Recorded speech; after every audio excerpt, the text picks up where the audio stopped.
ఒక దేశం అణుబాంబు తయారు చేస్తుంది అనే అనుమానం వచ్చినప్పుడు అది కేవలం రక్షణ సమస్య కాదు, అది భవిష్యత్ యుద్ధాల సమీకరణం. 1974లో భారత్ తన తొలి అణు పరీక్షలలో ప్రపంచానికి ఒక సందేశం ఇచ్చింది. మనం సాంకేతికంగా వెనకబడలేదు అని. అదే సమయంలో పాకిస్తాన్లో ఒక నిర్ణయం పుట్టింది.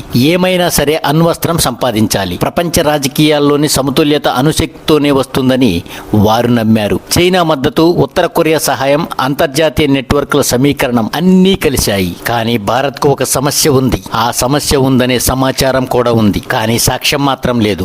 సాక్ష్యం లేకుండా ఆరోపణలు చేయలేరు. అదే సమయంలో రంగంలోకి వచ్చిన వ్యక్తి పేరు అజిత్ దోవాల్. అప్పటికే ఆయన ఇంటెలిజెన్స్ ప్రపంచంలో నిశ్శబ్ద వ్యూహకర్తగా పేరు పొందారు. సిక్కిం విలీన సమయంలో ఆయన చూపిన చాతుర్యం కేంద్రాన్ని ఆకట్టుకుంది. ఇప్పుడు ఆయన ముందున్న మిషన్ మాత్రం భిన్నం. ఇది చర్చల మిషన్ కాదు, ఇది చొరబాటు మిషన్. ఇస్లామాబాద్ దాని సమీపంలోనే ఉన్న కహూటా గ్రామం అక్కడే ఉంది. కాన్ రీసెర్చ్ లెబొరేటోరియస్ బయటికి సాధారణ పల్లెటూరు, లోపల గట్టి భద్రత వలయం, గంట వరుస గస్తీ బలగాలు, ఐడి చెక్కింగ్లు, లోపలికి ప్రవేశం దాదాపు అసాధ్యం. ఇంటెలిజెన్స్ ప్రపంచంలో గోడలు ఎత్తుగా ఉన్న మనుషుల అలవాట్లు మాత్రం బలహీనతలే అవుతాయి. ఇదే పాయింట్ ని దోవాల్ గుర్తించారు. పుస్తకం Ajit Doval on a mission ప్రకారం ఆయన బిచ్చగాడి వేషం ఎంచుకున్నారు. ఎందుకంటే సమాజం ఎక్కువగా పట్టించుకోని వ్యక్తి ఎవరు అంటే బిచ్చగాడు. అతను ఎక్కడ కూర్చున్నా ఎవరో ప్రశ్నించరు. అతను ఎవరిని గమనిస్తున్నాడో ఎవరో గమనించరు. చేతిలో పాత బొచ్చె ఒకటి, గడ్డం పెరిగిన ముఖం, చిరిగిన బట్టలు, కానీ కళ్ళల్లో మాత్రం గమనించే కఠిన దృష్టి.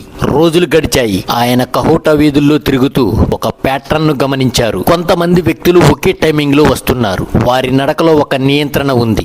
వారి ప్రవర్తనలో ఒక రహస్యం ఉంది. వాళ్ళు సాధారణ కార్మికులు కాదు, శాస్త్రవేత్తలు అయ్యే అవకాశం ఎక్కువ. అదే సమయంలో ఆయన కళ్ళకు కనిపించింది ఒక చిన్న బార్బర్ షాప్. సాధారణంగా కనిపించిన అది ఒక సమాచార బంగారి గని అవుతుందని ఆయన అస్సలు ఊహించలేదు. కానీ ఇంటెలిజెన్స్ అధికారి పని అనుమానాన్ని పట్టుకోవడం. అక్కడికి తరచూ వచ్చే వ్యక్తులు అదే కేంద్రానికి చెందిన వారని అర్థమైంది. ఇక్కడ మీకు ప్రశ్న రావచ్చు, కేంద్రంలోకి వెళ్లలేని పరిస్థితుల్లో అక్కడ పనిచేసే వాళ్ల దగ్గర నుంచి ఆధారం ఎలా తెస్తారు అని. అణు పదార్థాలతో పనిచేసే వ్యక్తుల శరీరంలోని సూక్ష్మ రేడియేషన్ ఆనవాళ్లు ఉండే అవకాశం ఉంది. జుట్టు వాటిని నిల్వ ఉంచుతుంది. బిచ్చగాడలా బయట కూర్చొని లోపల నేలపై పడే జుట్టును గమనించడం ఇది ప్రమాదకరం. ఎందుకంటే ఒకవేళ ఎవరికైనా అనుమానం వస్తే అతను సాధారణ బిచ్చగాడు కాదు, గూఢాచారి అని తెలిస్తే అదే క్షణం విచారణ లేకుండా మరణ శిక్ష సంభవించవచ్చు. అయినా కూడా ఆయన ఆ పని చేశారు. రోజులు వారాలయ్యాయి. నిశ్శబ్దంగా సేకరించిన జుట్టు మూలాలను రహస్య మార్గాల్లో భారత్ కు చేరాయి. అక్కడ ల్యాబ్ పరీక్షలు జరిపిన తర్వాత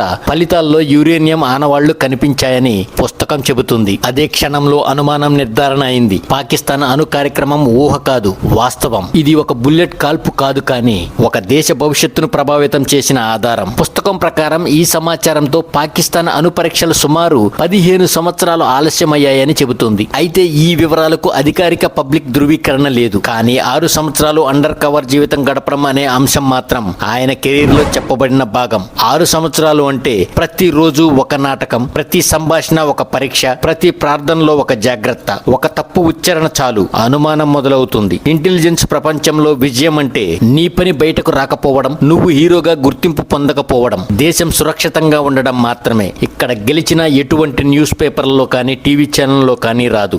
ఓడిపోయినా చరిత్రలో మిగులుతుంది. బిచ్చగాడి వేషంలో కూర్చుని ఒక అణు రహస్యాన్ని పట్టుకోవడం అనేది కేవలం ధైర్యం కాదు, అది మానసిక స్థైర్యం, అది దీర్ఘ శ్వాసతో వేచి చూసే సహనం, అది శత్రు భూమిలో బతికే సామర్థ్యం. అందుకే చాలా మంది ఆయనను ఇండియన్ జేమ్స్ బాండ్ అని పిలుస్తారు. కానీ ఇది ఒక సినిమా కథ కాదు. సందేశం మాత్రం స్పష్టంగా ఉంటుంది. దేశం ముందు, వ్యక్తి తర్వాత, మిషన్ ముందుగా, పేరు తర్వాత. అండర్ కవర్ ప్రపంచంలో ఇదే నియమం. సో ఫ్రెండ్స్, దేశ రక్షణ కోసం 6 సంవత్సరాలు శత్రు దేశమైన పాకిస్తాన్ లో బిచ్చగాడిగా నటించిన ఈ దేశభక్తుడిని ఏమంటారో మీరే కామెంట్ సెక్షన్ లో తెలియచేయండి. అలాగే వీడియో నచ్చితే ఒక లైక్ చేయండి, షేర్ చేయండి, సబ్స్క్రైబ్ చేయండి. మరో ఇంట్రెస్టింగ్ టాపిక్ తో మళ్ళీ మీ ముందుకు.